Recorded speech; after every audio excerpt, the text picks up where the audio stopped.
गावामध्ये पाऊस होत आहे आणि जोरदार वारा सुद्धा वाहत आहे. घनश्याम आपल्या शेतांमध्ये पिकलेले कणस तोडत आहे. तो दमलेला आणि भिजलेला सुद्धा दिसत आहे. दूर छप्परच्या खाली सुखी उभा आहे आणि घनश्यामला हसत हसत बघत आहे. अरे देवा, हे काय झालं? जर हे सगळे मका भिजून गेले तर माझा सत्यानाश होऊन जाईल.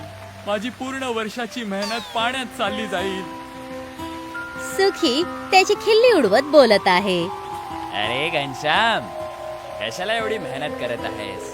अशा वादळाच्या पावसात तसंही तुझे मक्के कोणी घेणार नाहीये. सगळे सडलेला मक्का म्हणून समजतील. घनश्यामला काही वेळासाठी वाईट वाटतं, पण तो सुखीचं बोलणं ऐकत नाही आणि स्वतःचं काम सुरू ठेवतो. नाही, मी हारणं नाही मान्य करू शकत. मला हे सगळे धान्य घरी पोचवावे लागतील. तारिका आणि माझ्या घराचा खर्च याच्यावरच चालतो. घनश्याम, माझी गोष्ट ऐक.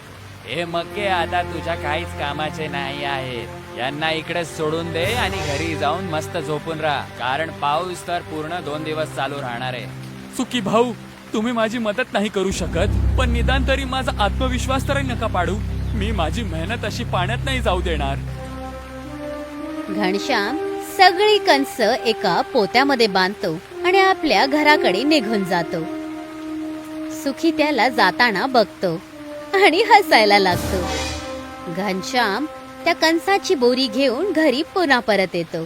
तो त्या बोरीला खाली ठेवतो. तो पूर्ण प्रकाराने भिजलेला आहे आणि थंडने कापत सुद्धा आहे. तेव्हा तारिका त्याच्याजवळ टावेल आणि सुकलेले कपडे घेऊन येते. तारिका त्याला बघून खूप चिंतित दिसते. तुम्ही तर पूर्ण भिजलेला आहात. इतक्या जोरदार थंडामध्ये इतकं काम करण्याची काय गरज होती? लवकरात लवकर हे कपडे बदला, नाहीतर तुम्ही आजारी पडाल. तारिका, तू चिंता नको करूस. पहिले या मक्यांना पहा. पावसात हे सगळे भिजलेले आहेत. आता कोणीच बाजारात ह्याला घेऊ नाही शकणार. आता आपण काय करायचं? तारिका त्या कणसांना बघते. ते ताजे दिसत होते, पण पूर्ण प्रकाराने भिजलेले होते. तुम्ही निराश नका हो. प्रत्येक समस्येवर नक्कीच काही ना काही उपाय असतो. जर काय कोणी हे असे मक्के नाही घेणार तर आपण ह्याचं काहीतरी वेगळं बनवू. काय बनवायचं? लोक पावसात गरम चहा आणि पकोडे खातात. या ओल्या मक्याचं आपण काय करायचं? हे तर खराब होऊन जातील. तारिका काही क्षण विचार करते आणि मग आपण ह्या मक्याचं काहीतरी नवीन व्यंजन बनवू. काही असं जे या थंड मध्ये लोकांना गरम ठेवेल. आपण बनवूया गरम आणि मसालेदार मक्याचा सूप. भुट्टा सूप? आपल्या गावात तर कोणीच असं नाव नाही ऐकलं आहे. काय हे लोकांना खरंच आवडेल? तुम्ही बघा, हे सगळ्यांना खूप आवडेल. तुम्ही लवकरात लवकर कपडे बदला. मी तयारी सुरू करते. घनश्याम कपडे घेतो आणि आत निघून जातो. तारिका त्या कणसांचा सूप बनवायला सुरुवात करते. ती एका चाकूने सगळ्या कणसांचे दाणे काढायला लागते आणि एका मोठ्या भांड्यामध्ये जमा करते. कपडे बदलल्यानंतर घनश्याम सुद्धा तिची मदत करायला येतो. तो आलं, लसूण आणि हिरव्या मिरचीला वाटून एक पेस्ट तयार करतो. ताज्या पेस्टची वास पूर्ण किचन मध्ये पसरते. सुगंध तर खूप चांगला आहे तारिका, पण गावातले लोक लवकरात लवकर ही गोष्ट नाही खाऊ शकणार. घाबरू नका हो. पावसाळ्याच्या मौसम मध्ये सगळ्यांना काही ना काही गरम आणि चटपट खायला आवडतं. आणि ह्याच्यामध्ये थोडस बटर आणि काळी मिरी सुद्धा टाकून दोघे जण मिळून कणसाच्या दाण्यांना उकळणाऱ्या पाण्यामध्ये टाकतात. घनश्याम त्या दाण्यांना चांगल्यापैकी शिजवतो आणि हलवत असतो. कणसांचा स्टार्च पाण्याला दाट करायला लागतं. काही क्षणांमध्ये सूप तयार होऊन जातं. आता ह्याच्यामध्ये मसाले टाकल्याने ह्याचा स्वाद आणखीन वाढेल. तारिका सूप मध्ये मिरचीचा पेस्ट आणि थोडी काळी मिरच आणि नमक टाकते आणि काही क्षणांमध्ये तो सूप चांगल्यापैकी उसळायला लागतो. घनश्याम आणि तारिका ताजं सूप चाखून बघतात. वाह, ह्याची चव तर एकदमच भारी आहे. आणि हे भुट्टा सूप सगळ्यांसाठी पौष्टिक सुद्धा असेल. चला आता ह्याला एका मोठ्या डब्यामध्ये भरून घ्या. आपण ह्याला गावाच्या चौपालीवर घेऊन जाऊ. घनश्याम सूपला एका मोठ्या भांड्यात ठेवतो आणि त्याला गरम ठेवण्यासाठी त्याला ढाकण लावून देतो. संध्याकाळ होते. गावाच्या चौपालीवर छोटेलाल आणि सुखी एका छप्परच्या खाली बसून गरमागरम चहा पियत असतात. पाऊस आता सुद्धा जोरात होत असते. असा पाऊस तर मी आपल्या गावात खूप वर्षांनंतर पाहिली आहे. हो छोटेलाल भाऊ, पूर्ण गावात सन्नाटा रचलेला आहे. तेव्हा घनश्याम आणि तारिका आपल्या हात गाडीवर सूपचं भांड घेऊन तिथे पोचतात. दोघे जण पावसाने वाचण्यासाठी छपरेच्या खाली येतात. सूपची वास पूर्ण चौपालामध्ये पसरलेली होती. अरे घनश्याम, हा काय सुगंध आहे? ही तारिकाच्या हातची जादू आहे. याला म्हणतात भुट्टा सूप. भुट्टा सूप? हे कसं नाव आहे भावा? घनश्याम भांड्याचं ढाकण उघडतो, सूपला मातीच्या कुल्हडमध्ये टाकतो आणि छोट्या लालला देतो. तुम्ही पहिले ह्याची चव तर घेऊन पहा. जर चांगलं नाही लागलं तर पैसे नका देऊ.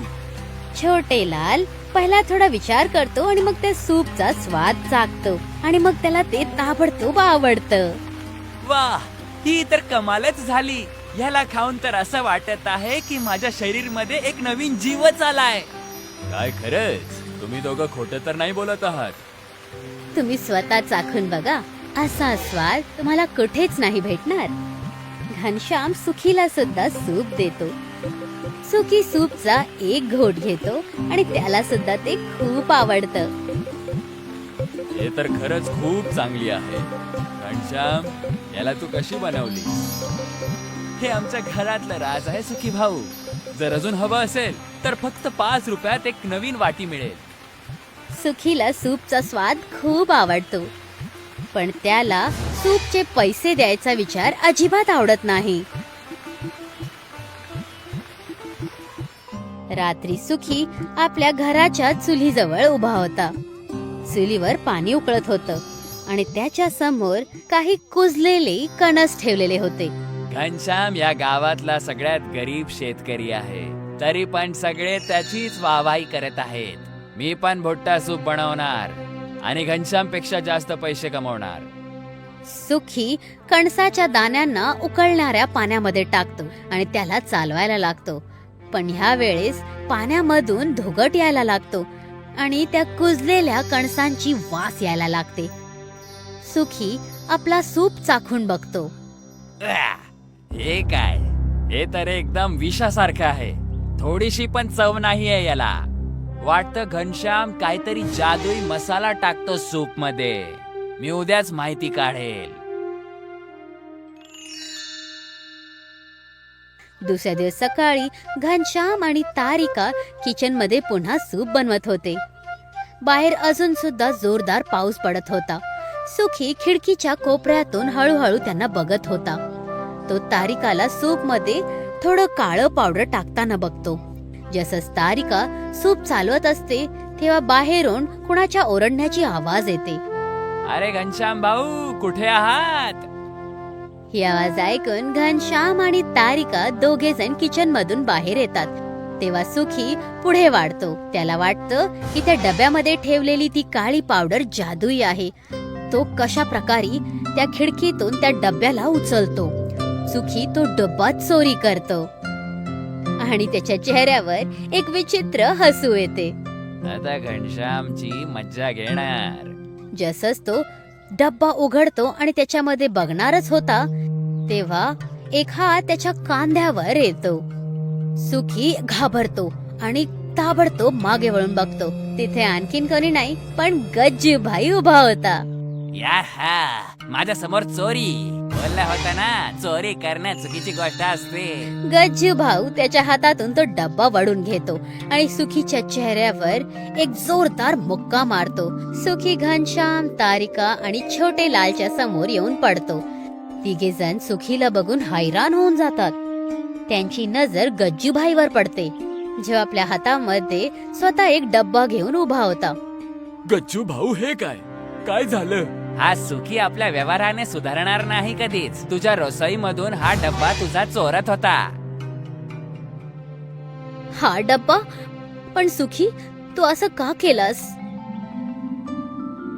मी पण तुझ्यासारखं भुट्ट्याचं सूप बनवून पैसे आणि वाहवाही घ्यायचं होतं, पण माझ्याकडून बनली नाही, म्हणून मी तुझा मसाला चोरायचा प्रयत्न करत होतो. सुखी, कामयाबीचा सरळ रस्ता नसतो आणि ह्या डब्यामध्ये काही जादुई मसाला नाहीये, पण फक्त वाटलेली काळी मिरच आहे. सुखी हैराणीने सगळ्यांकडे बघायला लागतो. तेव्हा त्याला समजतं की खरा जादू एखाद्या सामग्रीमध्ये नाही, पण नियतीमध्ये असतं. मला माफ करून टाक. आजपासून मी कधी लोभीपणा आणि अहंकार नाही करणार. काही दिवस निघून गेले. पाऊस अजून सुद्धा जोरदार पडत होता. घनश्याम आणि तारिका आपल्या हात गाडीवर गरम आणि स्वादिष्ट मक्याचा सूप तिथे चौपाल्याजवळ विकत होते. आता गज्जूभाई सुद्धा त्यांची मदत करत होता. तो एक आधुनिक मशीनच्या मदतीने लोकांना सूप वाढून देत होता. सुखी आपल्या चुकातून शिकतो. आता तो सुद्धा घनश्याम आणि तारिकाच्या कामामध्ये त्यांची मदत करत होता. आय्य, आजोबांच्या मशीनने तर हे सूप देणं अजून पण सोपं झालं आहे. सगळेजण मिळून आनंदाने काम करत आहेत आणि ह्याच बरोबर ही गोष्ट